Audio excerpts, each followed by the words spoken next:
আজকে আমাদের বিশেষ বিষয়ের আলোচনা, যে মাহে রমজানের গুরুত্ব ও তাৎপর্য। এই বিষয়ে আলোচনা করার জন্য আমরা প্রথমে আমন্ত্রণ জানাচ্ছি আজকে আমাদের অতিথি, আমার ডানে যে রয়েছেন, মাওলানা হাবিবুর রহমানকে। মাহে রমজানের গুরুত্ব ও তাৎপর্য কী? ধন্যবাদ। বিজ্ঞ উপস্থাপক সহ সুবাসিত রমাদান অনুষ্ঠান যারা দেখছেন সবাইকে আন্তরিকভাবে মোবারকবাদ। আসলে পবিত্র রমজান মাস এটি আল্লাহ রাব্বুল আলামিনের পক্ষ থেকে মুমিন বান্দাদের জন্য তথা গোটা মানব জাতির জন্য একটা বিশেষ অনুগ্রহ এবং নেয়ামত।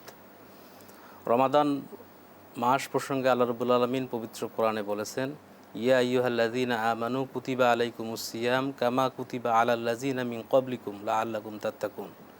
যে হে ইমানদারগণ, তোমাদের উপর রোজা ফরজ করা হয়েছে যেমনিভাবে তোমাদের পূর্ববর্তী ব্যক্তিদের প্রতি বা পূর্ববর্তী জাতিদের প্রতিও রোজা ফরজ করা হয়েছিল, যাতে করে তোমরা মুত্তাকী হতে পারো।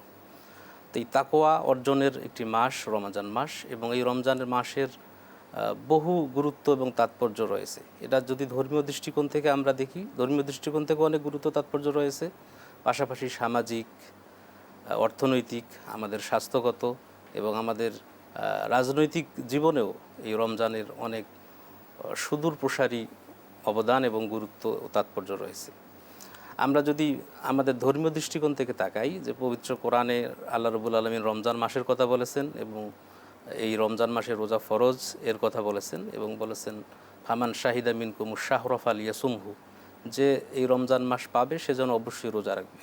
তো এই রোজার ফজিলত সম্পর্কে পবিত্র হাদিস শরীফে অনেক হাদিস রয়েছে। তো সংক্ষেপে যদি আমরা বলি, যে রোজাদারের জন্য আল্লাহ রাব্বুল আলামিন জান্নাতে অনেক কিছুর ব্যবস্থা করে রেখেছেন। জান্নাতে একটি গেট রয়েছে, দরজা রয়েছে, যেটাকে বলা হয় রাইয়ান। তো এই রাইয়ান গেট দিয়ে শুধুমাত্র রোজাদাররাই প্রবেশ করতে পারবেন। এছাড়াও হাদিস শরীফে আসছে, রাসূল সাল্লাল্লাহু আলাইহি ওয়াসাল্লাম বলেছেন, লিসাইমি ফারহাতান, যে একজন রোজাদারের জন্য দুইটি আনন্দের মুহূর্ত রয়েছে। একটি আনন্দের মুহূর্ত হচ্ছে ইফতারের সময়, আর একটি আনন্দের মুহূর্ত হচ্ছে আল্লাহ রাব্বুল আলামিনের সাক্ষাতের সময়।